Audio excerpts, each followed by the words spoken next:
everybody, welcome to this week's episode of DownStream Outdoors. Today on DownStream Outdoors, we're going to start off with our featured product of the week. Our featured product of the week this week is our Beach Corner brand of Honey Pops.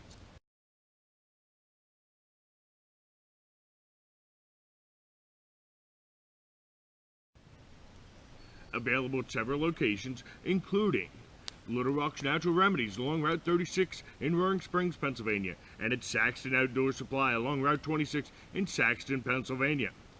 This week on DownStream Outdoors, we're going to get into the bushcrafting. That's right, we're going to do something a little bit different. You know, I've promised bushcrafting, and I've decided to start a whole series of things on bushcrafting as much as I can anyway. This week we're going to do a relatively simple one. It's much repeated, but I don't think everybody's gotten that information yet. So we're going to try it out this week. We're going to use stuff that we found here in Pennsylvania to do it, and that's one thing that I like to do, because whenever you search and you can't find the things you want to do in Pennsylvania and the bushcrafting you want to do here in central Pennsylvania, it can be tough. But today we're going to make pine pitch glue. We're going to start off, we got our containers of pine pitch.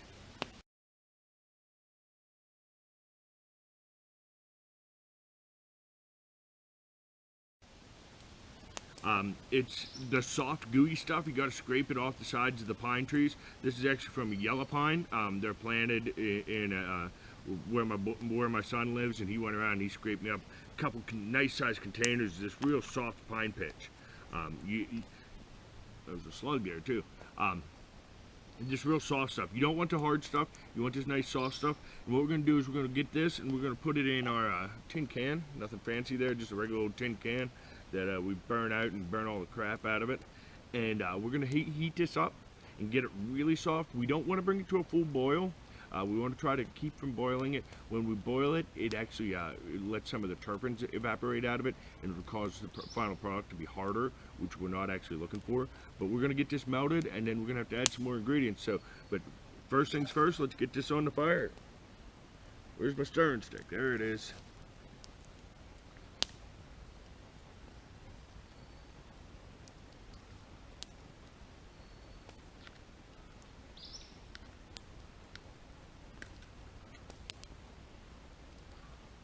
Look at that nice big glob of pine resin.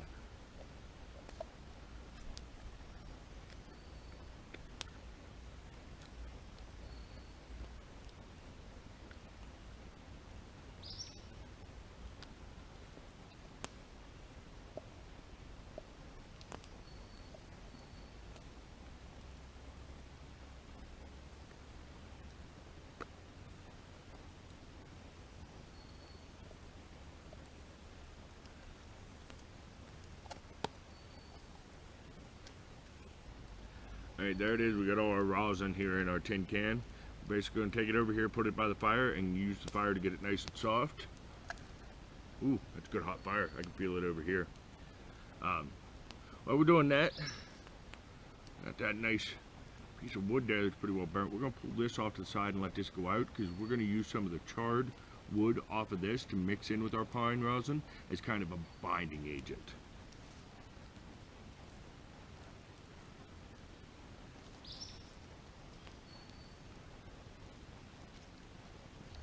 Alright, you can see we got her up here by the fire, and she's getting pretty well melted right here. I can stir it up pretty easy now, and that's basically what we're looking for, is we want to be able to stir it pretty easy. And I mean, you can see it's just dripping right off my stick now, so it's good and runny. So before this gets too close to boiling here, let's move on with our next step. Alright, here's our next step. We got some coals from the fire here. You can see we just got the blackened part here. Well, that one's still glowing a little bit. We'll bust these off here. Make sure that a little bit's out there.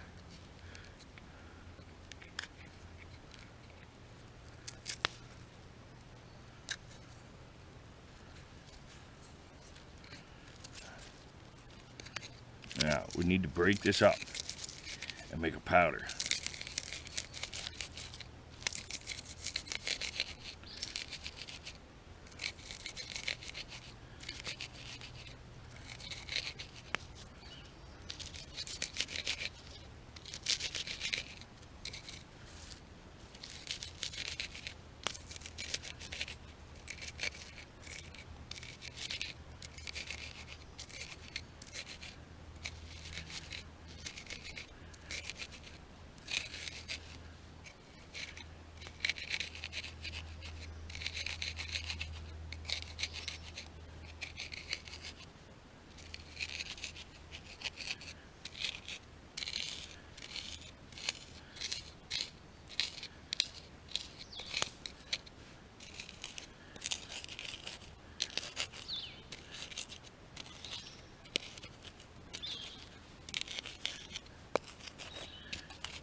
You can see we made a pretty nice little powder there. We're gonna pull this our tin away from the fire now.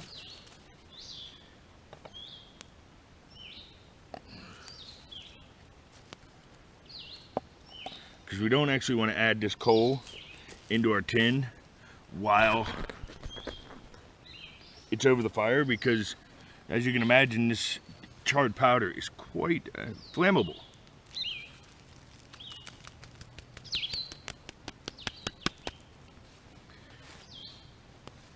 Now we're just going to take our sticks here, we're going to stir that in.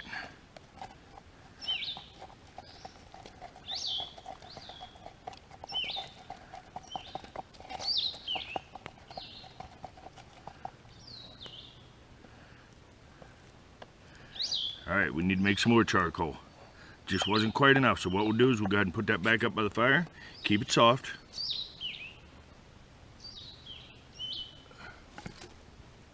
And we'll go ahead and grind up a bit more. That one's still a little bit on fire too. We'll put that one out.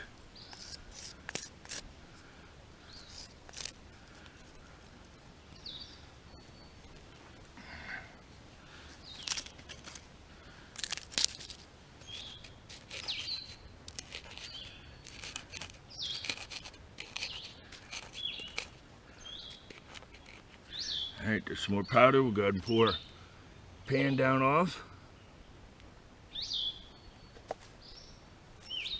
Alright, our pan's down off. We'll add this here charcoal to it.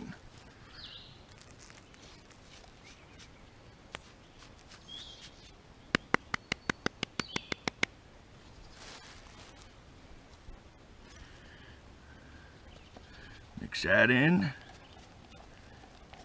What we're trying to do is we're trying to make almost like a paste here. We're looking for a fairly thick consistency with our charcoal powder in there.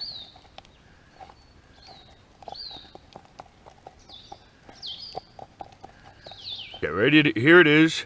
After we mixed in our charcoal, you can see it's kind of lumpy. It's actually starting to cool down a little bit. We're going to keep it away from the fire at this point and let it start to cool down. And then we're going to make a couple glue sticks with it to make it a little bit more portable and transportable and a little bit more usable. But there's our final product ultimately before we put it on a stick. So we'll check back on it here in a few minutes once it starts to cool down enough to start sticking it up.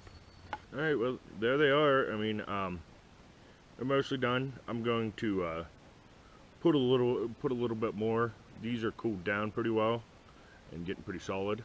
I'm going to put a little bit more on. I got it over on the fire warming up right now.